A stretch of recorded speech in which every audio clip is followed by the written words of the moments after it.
إن الحمد لله نحمده ونستعينه ونستغفر ونعوذ بالله من شرور أنفسنا ومن سيئات أعمالنا من يهده الله فلا مضل له ومن يضلل فلا هادي له وأشهد أن لا إله إلا الله وحده لا شريك له وأشهد أن محمدا عبده ورسوله. We're going to put it up on the board. If you go there, go to it should be up in there. It should be fiqh. Actually, we don't really need to do it. Don't worry about it. Don't worry about it. We're in fiqh, okay? Basic fiqh. I have some questions for you. What's the first subject in fiqh? And this is a tricky question. Tahara. Okay, no. Fiqh is fiqh al-akbar first, which is, knowing your aqidah, right? Then after you know fiqh al-akbar, now when you get to the things of the body, the first one is tahara, right? Tahara. What is tahara? Somebody give me the definition of tahara. To rid oneself of contaminations, of contaminants. Okay? Now, this is very important for us to understand because things that we may consider contaminants may not be nasty. Okay? We're talking about things that prevent you from offering the salah. Okay? Like sleeping. Sleeping is a contaminant. It contaminates your state of wudu. Right? So, yes, sir. Drinking alcohol, it disturbs your state of wudu. You don't even have your dimagh. You're considered insane. You're considered amongst the people who are insane until they get your intellect, because dhahaba aqluk, your intellect has gone from you. And one of the conditions for following the deen is to be mukallaf. You understand that? And mukallaf is to have his intellect. Al-aql. Does that answer your question? Okay. So, tahara, how many sections are in tahara? There are 11 sections, 11 sections tied to tahara. What's the first one? Water. Thank you. Water. What's the issue? How many issues are in water? One issue in water. What is that issue? When it's pure. Okay, the types of water. The types of water. What are the three types of water? Pure water, right? What's the second type? It's mixed, okay? It's mixed water. It's not pure anymore, but it's still purified. Okay? You can still do certain things with it. Okay, it's outside of its state of being pure. And then the third state is what? Najis.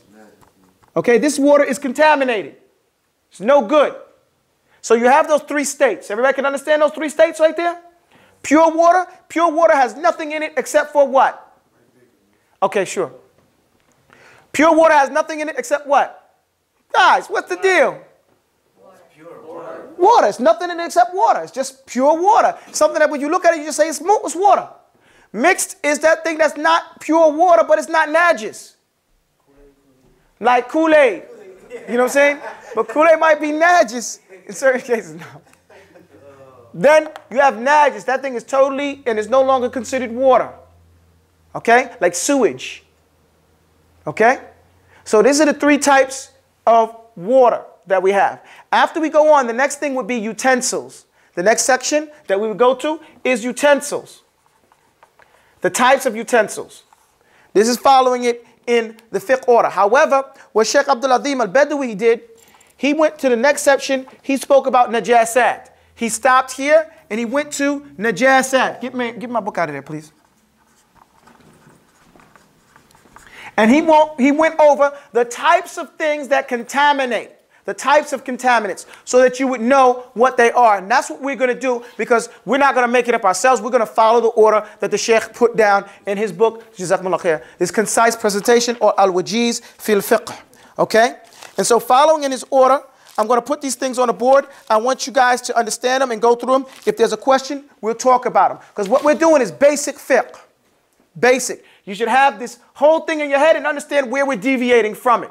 Okay? Utensils is very important in the United States diaspora because we eat around kuffar. Especially those people who are converts.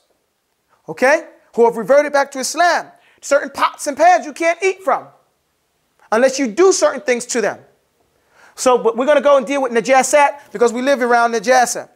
So the first thing, what the Sheikh says in Arabic, the word for impurity is najasa or najasat. It refers to everything that is repulsive to people of sound nature. They protect themselves from such things, and they wash their garments whenever such things fall upon them. Thus, such things include filth, urine, and those things that are similar to that. The principal ruling concerning any kind of matter is that of permissibility. So we go sidebar over here, because remember, we're dealing with fiqh, we're dealing with what? Law. We're dealing with law. So we're going to have a sidebar. In our sidebar, we said the general rule and principle is what? There's the usul, the principle that we deal with, and the fundamental is that what? Of permissibility. What's the rule? So the rule is that everything is permissible. Why, Makeen? What's the ayah? Give me some proof from Quran and Sunnah. Give me a Quranic ayah. Huwa alladhi جميعا. That's the ayah. هو الذي خلق لكم ما في الأرض جميعا. Allah is the one who created everything in the earth for you. So if it's yours, you can do whatever you want with it. You got that, guys? Everything is permissible. Can I wear this color? Can I wear that color? Yeah, it's permissible. So that's the fundamental principle that we're working with. Okay? So he says, the principal ruling concerning any kind of matter is that of permissibility and purity. So if something falls on you, Ali, and you don't know if it's pure or not, what's the fundamental with you? Right, you walking in the train station and a drip drop of water that happens all the time, guys. I walk out a building and something comes on me, I don't look up to see if it's a bird. You know, I say it's pure. That's the general principle, right? Okay, so that is, they are to be considered permissible and pure unless proven otherwise. So we know the rule is you got to prove that it ain't pure, right? Even if it was bird mess, it's pure. Why? Because you didn't prove it. No, it's not the rule. Why? Because it's not najasa. Okay?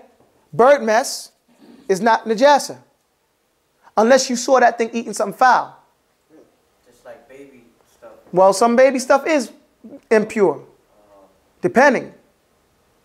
You see? So the rule is you got to bring me proof that bird mess is not pure. That is not pure. Do you understand the principle in practice? The principal rule is that everything is pure. Unless you got dalil that you can prove that this is najasa, it's pure. If I step in cow manure, is it pure? Excuse me? Yes. What's your proof? Do you need it? No. I need proof to say that cow manure is not pure. For the record, cow manure is pure. Okay? Unless it got mad cow's disease. That means it ate meat. Then it's unpure or impure. Do you understand my point? Yes, sir. And it's the same thing with that fecal matter fell in your water to make wudu.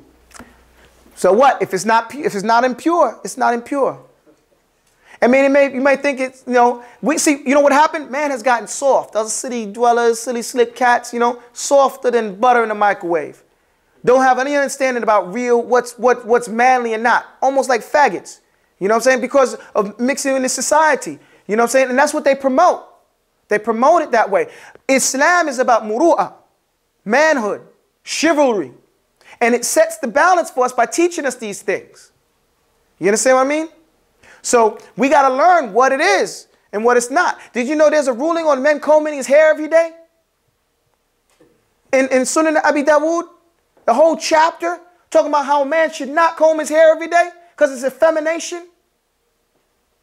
Spending so much time, and brothers be in the... I didn't know that. Huh? I didn't know that. Yeah. So we need to follow our sunnah. So going right along, he says, that is, they are to be considered permissible and pure unless proven otherwise. If someone therefore claims that an object is impure, pay attention to detail. If someone therefore claims that an object is impure, then the burden of proof is upon him to bring forth some evidence for the impurity of that object. I say again, if someone therefore claims that an object is what? impure, then the burden of proof is upon him to bring forth some evidence for the impurity of that object. We find the dalil for this in the Sunan, in Arba'in and Nawawi, these 40 hadith, where the burden of proof is on the claimant. The one who says it's like that, he's got to bring proof. He has the burden of proof.